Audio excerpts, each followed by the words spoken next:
Alhamdulillah Rabbil Alameen. Hasbunallah wa ni'mal wakeel. The Lord is my light and my salvation. Whom shall I fear? And yea, though I walk through the valley of the shadow of death, I will fear no evil, for you art with me. Thy rod and thy staff, they comfort me. Thou preparest a table before me in the presence of my enemies. You anoint my head with oil, my cup runneth over. And surely goodness and mercy shall follow me all the days of my life, and I will dwell in the house of the Lord forever and ever. Amen. Assalamu alaikum. It's Thursday. Welcome to Johnny's Bite. I trust that you and yours are fine this morning, and none of you had the unfortunate situation of having to spend your night in darkness. I trust that you are in good health today, and I trust that the day will be good for you as well. Well, until official DOM decides to tell the people the truth about our power situation in our various communities, we will have to contend with it and keep talking and keep asking the questions. And you see, in asking the questions, I'd rather we don't look at asking the questions on a national scale, but asking the questions from the community's perspective. Because this morning, if the lights have gone off, those bookshop printers, they wouldn't be able to go to work. Or even if they got to work, they won't be able to do any work. Those electricians, mechanics, if they get to work and they have to perform some duties, spraying, etc., they will not be able to do them. Hairdressers, barbers, etc. I'm talking about the same people who were campaigned to with the power situation. Those same people are asking questions in the various communities. And the answers that they are getting, they remain doubtful of those answers because they are told that the problems are localized faults. And yet they don't see anybody come around the transformers when the lights go off, whether it be in the day or at night, morning, afternoon, and evening. They don't see people come around the transformers. But consistently, they have been told that the problems that they have with their energy situation is because there's a localized fault with a transformer. So now some people are deciding that they will go and sit by the transformer each time their lights go off and hope that somebody will come so that the person can explain, or the team that comes can explain to them what exactly is happening with their transformer. And then they have also asked the questions in the various communities. How is it that community A, B, C, D, E, F, G, H, I, J, K, L, M, N, O, P, Q, R, S, T, U, V, W, X, Y, Z all have transformer issues at the same time?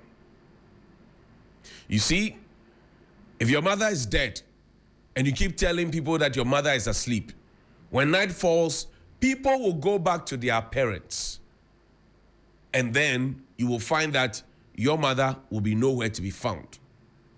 I think that officialdom have to treat the citizens with some respect and tell them the actual situation. Hebekrape's 10 days have come and gone. The doomsday, propaganda is not sticking.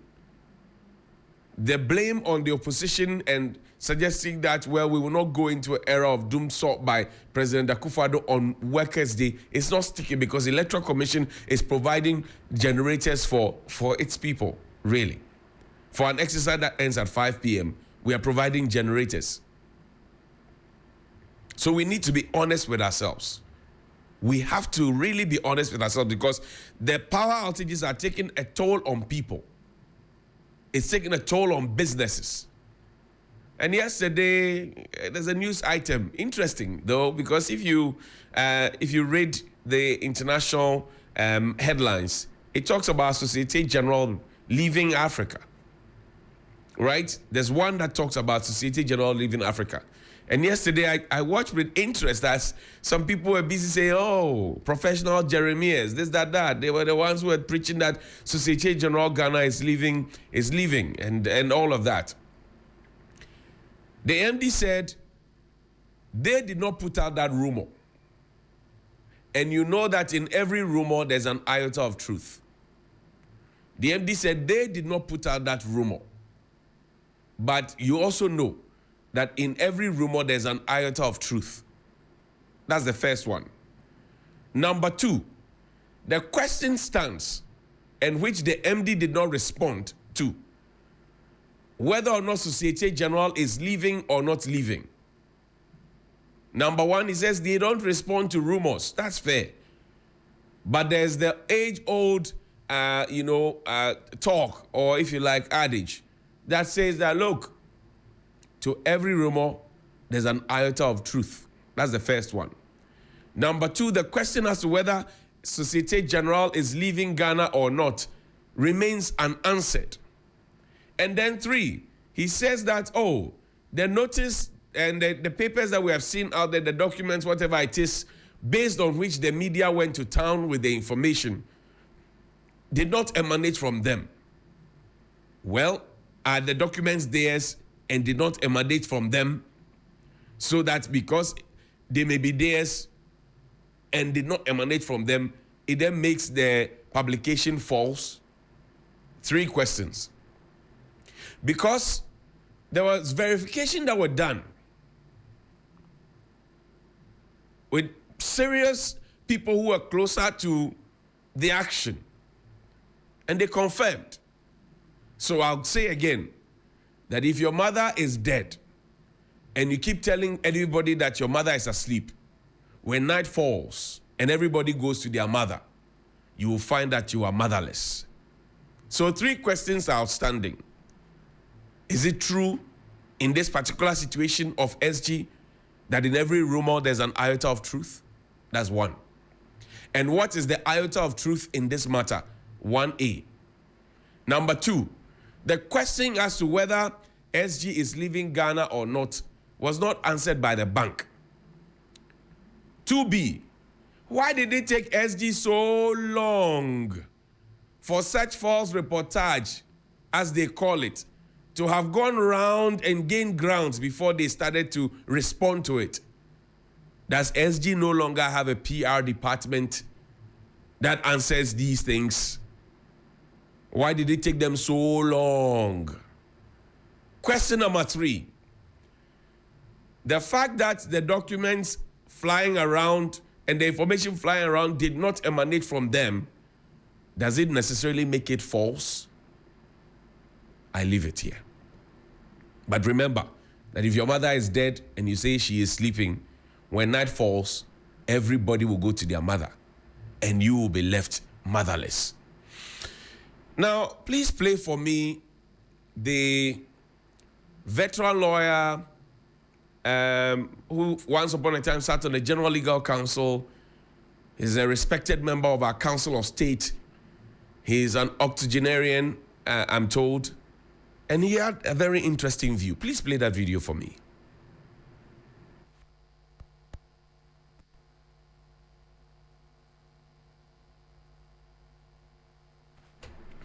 Well, we'll have to fetch that back.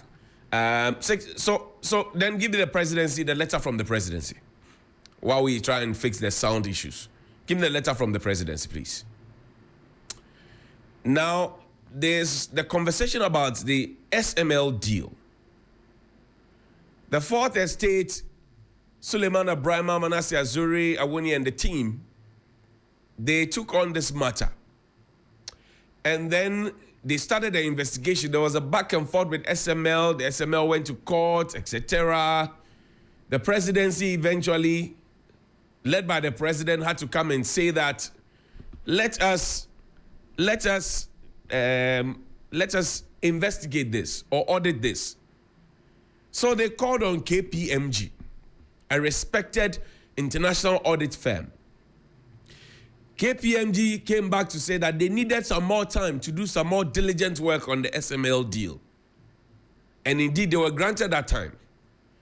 KPMG completed its work and submitted its full report to the presidency. Fourth Estate followed up, as we did from here, on the Al Jazeera Gold Mafia. You remember the Al Jazeera Gold Mafia? Alistair Matthias, yes, the president's supposed friend, who says he has many different presidents in his pocket, how millions of dollars worth of gold was smuggled out of the country every single week or month. So we wrote and asked Al Jazeera that our government said they will sue you if you don't retract and apologize within a certain number of days. It was under the hand of Nana Santi Bedieto, the president's executive secretary and family member. Then conversations, when we started asking the questions, they said, oh no, we did not say that. This was not supposed to be even in the public domain, but it got leaked to us anyway, because me, I don't work at the presidency. Me, I don't work at the presidency. So it got leaked to us anyway. I don't work at the presidency. Kebashimene, Besine, we wrote to Al Jazeera and asked Al Jazeera, you said you will sue our government. You said you will sue our government. So now, sue the government. They say, oh, no. We have already written to the government and told them that what they are saying we did, we never did. So we owe them no apology, and that the response is with them. Kebashimene, they have not released a response. So when I saw this from the presidency, suggesting to us that they cannot, and this dated the 7th of May 2024, request for information under Article 21(1)(f) of the 1992 Constitution of Ghana and Section 18 of the Right to Information Act 2019 Act 989. I write to acknowledge receipt of your letter dated the 24th of April 2024, in which you made a request pursuant to Section 18 of the Right to Information Act 2019 Act 989 RTI Act for a copy of the full KPMG audit report on the revenue assurance contract between the Ghana Revenue Authority and Strategic Mobilization Limited as commissioned by the President of the Republic. Upon careful consideration and in accordance with Sections 5(1)(a) and (b) of the RTI Act, I regret to inform you that your request has been refused.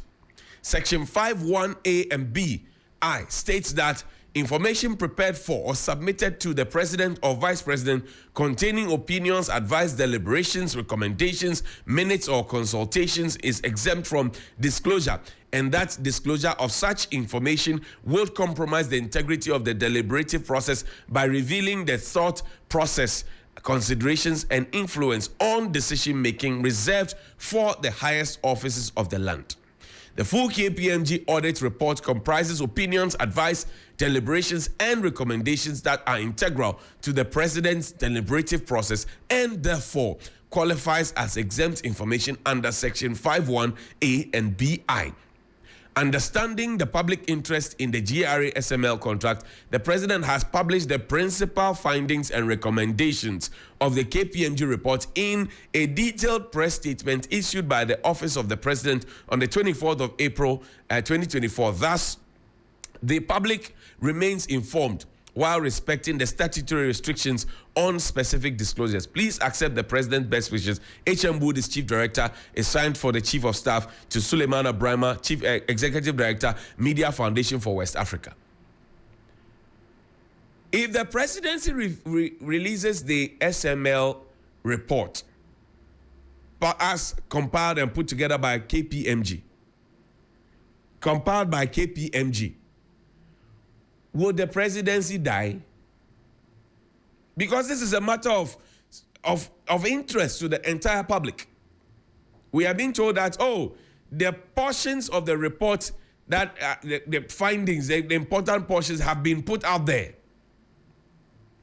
This is supposed to be a report on monies that we, our taxes, pay, revenue assurance. And I read to you the manifesto, the 2020 manifesto and 2016 manifesto, where Nanado promised us that we were going to get transparency in governance. What is in the report that has not been heard of? What is in the report that has already not been preempted by the investigation done by the Fourth Estate, Suleiman Abrahama, Manasseh, and the team? What is there to hide? Mr. President, have you so soon forgotten that you promised the people that I shall protect the public purse? It's unfortunate we can't play any of the tapes for you because there's a bit of technical challenge here. But you promised. I wanted to play that tape back to you. That I shall protect the public purse. And these are proceeds from the public purse that we're talking about, used on our behalf for a certain revenue assurance that somebody has questioned, done an investigation. They even went to court. You have the full report. Mr. President, have you so soon forgotten that in opposition, you were the one chasing the Eswa Mahama government over the JIDA report? They issued their statement, but they still brought the full report by this same Manasseh who did the investigation. At least I've shown you that Al Jazeera gave you a response to a query you put to them regarding a threat you had sent out to them, and you have still kept that report. That response is with you. When Professor Kwabena Frimpong-Boateng wrote that report on illegal mining and all of that, mentioned people in the office of the chief of staff, the office of the president, the MPs and top wigs within the party, you kept that report for 2 years. 2 years. So now the question is, what else are you hiding from Ghanaians when in fact you promised that you will govern with Ghanaians and you will give Ghanaians a transparent government? What are you hiding from Ghanaians, sir? And if you continue hiding things from Ghanaians, do you think Ghanaians will trust you, sir? The young generation, they are learning. And that's why I wanted also to play the Venerable Samuku Jeto's voice on the Cecilia Benadapa matter. He said that if you come to my house and you find money, right, it doesn't mean that the money was stolen. I wish that I had played it because I don't want to misquote.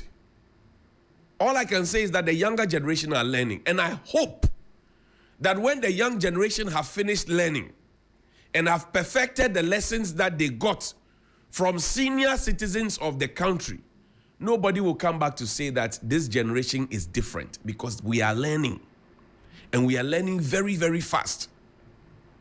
The same government with its elements that told us that if you have dollar, and I remember Kojo Ponkroma said, I said, if I were you and I had dollar, I will go and sell my dollar, because very soon we are pushing $2 billion into the economy and your dollar literally will be worthless in your hand. I'm paraphrasing. It was around the same time that Madam Cecilia Dapa had $1 million and more under her bed. As I said, we are learning. Today, if somebody has money and decides not to keep it in the bank, like Madam Cecilia Benadapa did, will the person be held for anything? I say we are learning. And you know, I learned a very interesting thing during the week, earlier in the week. Somebody within the security services told me that, once upon a time, when Madam Tiwa Adodankwa was the boss of the CID department, the Director General of CID, there was an incident involving a senior immigration officer over a piece of land. Maybe Madam will remember, a piece of land that was sold around Doyumu to some Chinese. The money had fallen into the account and the individual was invited to come and answer where the money came from. Fortunately, the indenture was there. The Chinese had photocopied the said check, and that was it. And then when, that angle misfired, then Madam was now asking if the person had paid taxes on the monies that they got.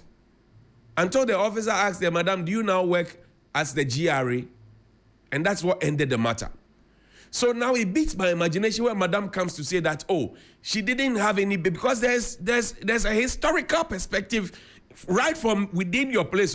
They told me that there was a senior immigration officer, sold his land, money fell into the account. Because he had become a target, you chased up and asked the person. So why can you not ask Madam Cecilia Dapa the same questions? $1 million. Why can't you ask the same questions? Why can't we ask the same questions? At the time when we were being told to trade our dollar, somebody was keeping dollar and $1 million under the bed. And they say, there's nothing wrong. I said, the youth are learning. Let no gray-haired person come and tell us after we have finished learning, because they have kept quiet. Let nobody come and tell us that they have finished learning and that we need to change. Now, we will end very soon. There's a woman who is weeping, right? Just play that video for me. I told you about somebody whose container had been taken over by the assembly. There's a part of the 37 military hospital called Culture. And her container had been taken away from her by the assembly, forcefully broken into. Just show the video. I'll speak over it. Forcefully broken into. And the assembly now keeps their property in the container. She has a sick daughter, and that is all she does, sells confectionery in there to be able to take care of the child.